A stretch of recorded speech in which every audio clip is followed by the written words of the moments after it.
Hello everyone and welcome back to the channel. Now in this video we're going to be looking at the utility of Venompool, my latest rank 3, and I'm going to just cut to the chase. We're not going to waste any time here. We're getting right into it with 5 fights, and the first one we're going to take a look at is Eternity of Pain Warlock. Now I know that this fight has given people problems for a long time now. In the original EOP when it came out, it was one of the more annoying fights, and it's simply because it's got crit me with your best shot, and also you need power shield, which means you can only do crits during special damage, and in order to crit you need to get rid of that armor. So in order to do the fight at all, you need to be able to remove armor while also dealing with the annoying things that Warlock throws at you. There's cleanse in this fight, but also just the infection, putting armor breaks on you, putting shocks on you, power draining you, degenning you, all of that. It's one of those fights where you normally want to be taking off willpower so you don't have to deal with any of that. And so far, you can see that none of that is coming to bear on this fight for multiple reasons. And that's because Venompool has specific utility against tech champions and the usual threats that they bring on defense. And Warlock is showcasing all of these different ways that he could be annoying us, and yet he isn't. Now, first off to note, because we are eating the armor, because we're landing lots of hits, we were able to fully ramp up to start getting our Furies, which means every one of our buffs is landed, it's permanent, and now we have moved on to Furies in less than 30 hits. That's because we are omnoming the armor, getting those regens every time, easily stacking these Furies. That alone makes him fantastic for this fight. The fact that his special 1 has the Omnom, it gets rid of the armor, so all we have to do is cleanly land an intercept before throwing the special 1, and then a lot of those hits are going to benefit from Power Shield, our Furies, and it's just going to be doing a ton of damage. We don't have to worry about any other specials or heavy attacks or anything like that. You can see we're over 20k on each of those special 1 hits. And of course, every time we get rid of the armor, we also get a very powerful regen that is just going to keep us topped off all the way. Now you might be wondering, am I not running willpower? Why am I not degenning? Well, he has at least 3 safety nets against, actually maybe even 4 safety nets against champs like Warlock. First of all, against tech, we're armor break immune and shock immune, right? So that means that both of the debuffs that can just apply to us through the air are not applying at all. So that eliminates that threat. Additionally, we are power drain immune. So even if somehow he was able to drain our power, then that won't be happening as well. And then finally, we have so many buffs that we are barely even ever going to suffer from the infection, because the more buffs that you have on yourself, the shorter the infection. So even though we are regenning at times, we don't have to worry about anything. We wouldn't have to worry about it anyway because we're power drain immune, but nonetheless, you can see all that happening. So the theme of this video is going to very much be Venompool just takes care of business against techs in a way when you don't have to focus about setting anything up, doing anything fancy. You pretty much just combo and throw one of your specials. In this fight, it's just the special 1, and he takes care of the rest for you. So that was the easiest Warlock fight I've ever done. It was on my first take. We ended with 100% health. I didn't have to go back in and try this fight a million times. And, you know, starting with a fight that I think most of us are familiar with, I hope it kind of sets the tone for what this video is going to be. It's going to be fast-paced. We're going to take on a lot of tech champions. We're going to showcase his utility specifically against tech champions, a lot of them with armor ups, and just have a little bit of fun. So next up, this is an Act 9 boss. We just saw this in 9.1. It's Silver Centurion, and you do mostly want to be using a Cosmic Champion here. Venompool may not be your first choice, but we're going to see why I think he's quite good in this fight. So first of all, there is the static defense node, which means when we hit into the armor ups, it is going to try to put shocks on us, but we are immune to shock, so that's actually going to not be an issue at all. We do have a little bit of help from the node. Our light attacks have armor breaks on them, but I actually want to try to not be doing as many light attacks if possible because we want to be using our Omnom. Now, to talk about the Omnom, it is not a nullify. It is a removal of the armor, very much like how Null can just remove armor or Beta Ray Bill has the pulverize ability. It's simply a removal of the armor, similar to a nullify, but doesn't count as a nullify. We'll see that a little bit later in the video. But the nice thing about it is it ramps your cooking meter, and it also provides you with a regen. Now against techs, we talked about this in the last fight, but we are immune to shock, which means we don't have to deal with that. One annoying thing about this fight, though, is if we idle for too long, we're going to get an Incinerate on us, and that can actually combine with a shock that doesn't actually proc on you, but tries to proc to create a plasma. So we do have a plasma on us now. It is ticking for a decent amount, but the fact that we're able to get these regens to sort of mitigate that damage is quite good. It's one of the reasons I like Venompool here, because unless if you have a fully shock and incinerate immune champion, then you're going to probably have to deal with plasmas at some point during this fight. So by omnoming these armor ups, it is feeding our cooking meter, which means we're getting to our fully ramped up phase. As soon as you start seeing the Furies, it means that all of your basic buffs are ready to go. They are permanent. There's no way for them to be removed unless if there's some kind of nullify in the fight. And we're starting to build the Furies that way. Now, the reason I'm showcasing this fight is because of the rhythm of the fight. I haven't had to do anything special to set up this fight. Essentially, I'm throwing my special one, it's knocking him down, it's causing him to throw his special one, which is unblockable. We want to try to avoid the special two, and we're just alternating special ones. I remember a time in MCOC, maybe around like 2017, 2018, where this was the predominant style of play, like in Labyrinth of Legends with the Limber node.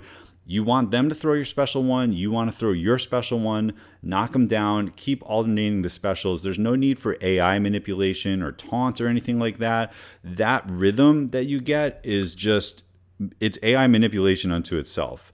And a champion that doesn't have any kind of special moves like intercepts or ending combos a certain way or doing anything really fancy to set up certain specials in certain ways, I think can be really, really powerful. That sort of simplicity that I've always liked about this champion. And you saw that in the last fight. I really didn't have to think too hard. I just did a little bit of alternating special ones with Silver Centurion and we got it down. Now next up, this is going to be a regen showcase, because as you're seeing on this lane opponent from Act 8, we just took a special 2. Our health is going down and down. We're going to get down to, we didn't dip down that low because we had already omnommed a couple times to get the regen. But you'll see there, we go down to 25% health. And in this fight, we're going to basically heal back to full by the end of it. This is one of these annoying nodes that has armored assault, which means unblockable. He obviously has specials that are pretty tough to deal with when they're unblockable. And what we're really going to be utilizing here, again, is the Omnom that we get. That works for all champs. It's not just against tech champions, but it fully ramps us very quickly. We already have our Furies. We got 2 Furies now. And then as he's getting armors from the node, we're able to just remove them right away. You can see the 2 stacks of regen just healed us back a ton. His healing is extremely potent. And, you know, another theme of this video is like, yes, Venompool is very much a targeted champion. If it's a very long fight, he can ramp up to do some pretty insane damage. But for these medium level fights, he's definitely got some targeted utility. It's against tech champions because he's got those various immunities against them. And it's specifically against buffs that you can use to ramp yourself up. And in this case, specifically armor ups. And, you know, if you think about armor ups, they're all over the game. A lot of the new tech champions, some of the more annoying defenders, have armor ups. It allows you to play a little bit more riskily, you know, take some damage like we just did there, and then know that you can get in with a special one, get rid of that armor up. Well, we missed it that time, but there it comes back right again. We throw our special one, we get 2 regens, and we're pretty much back to full health already. It was just like that unblockable didn't matter at all.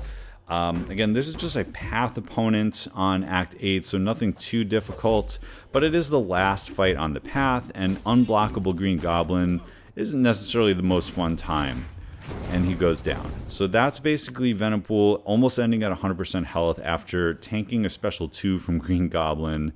And once again, we're just looking at those armor ups. Now in this next fight, this is an Act 8 boss. It's Red Skull. And I just want to point out one specific anti-mystic node that it has here. First of all, poison vulnerability is not going to really come up here. Critical setup might, but it has Return Policy 5, a very, very powerful anti-nullify node. If we were trying to nullify him, he would just be gaining a ton of power the entire time, and it would just be making him even more annoying. I believe that this is an 8.1, so this came out before his buff. meaning that they kind of tuned the fight for the pre-buff version of this character, and he's a lot worse to fight now. So, you know, people trying to take on this fight in today's game, it's going to be a little bit more difficult than it was like over a year ago when Act 8 first came out. But we're going to see here that because Omnom is not a form of Nullify, something I mentioned earlier, that anytime we get rid of his armor ups, it's doing the same thing it did in the other fights. It's ramping us up, it's giving us a regen, it's removing some armors, which are the annoying currency that he has in his kit, and it's giving us the regen. And you'll see here that we're already doing plenty of damage.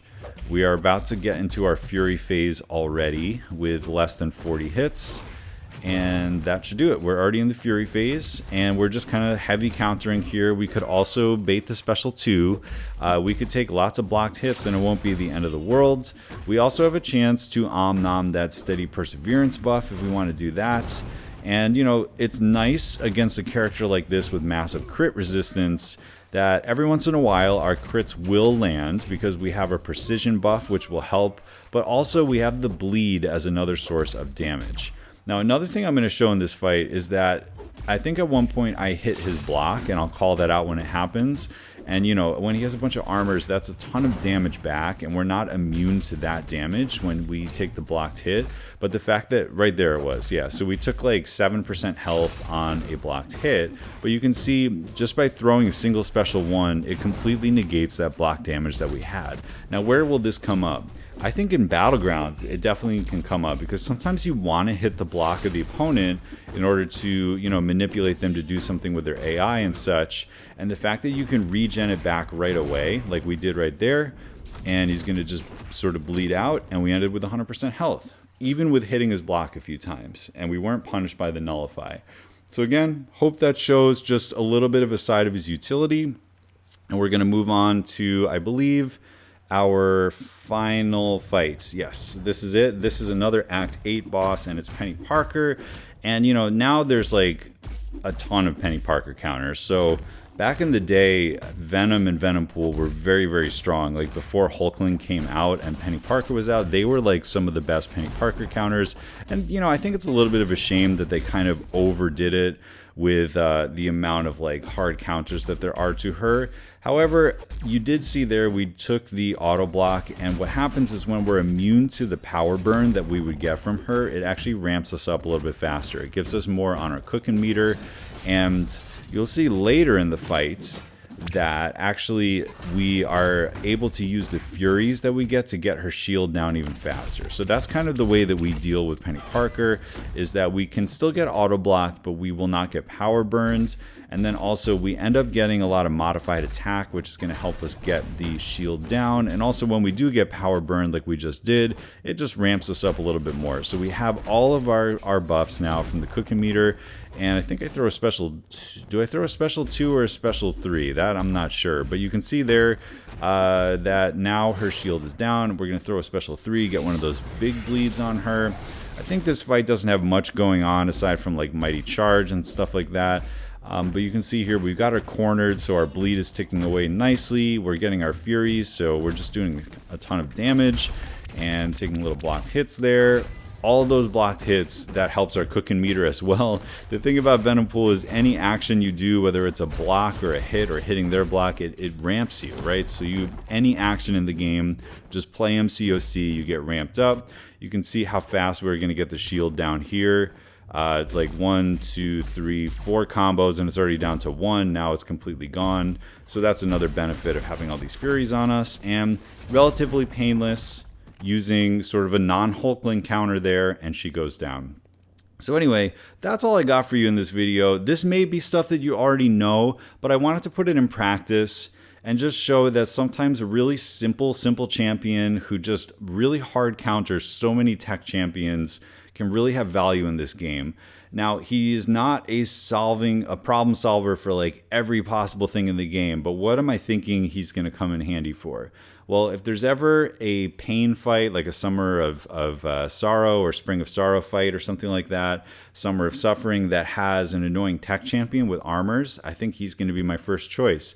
We already saw 9.1 that they're leaning a little bit more into the RPG countering aspect of this game that was once in Act 6. Obviously, Act 9 was not as difficult as Act 6, but it was definitely a step back in that direction of making you plan your teams a little bit harder than Act 7 and Act 8 were. And that's why I think this sort of like targeted utility of anti-tech cosmics could come in handy in story content and other sort of like content that isn't long form, but is sort of like end game or story or things like that.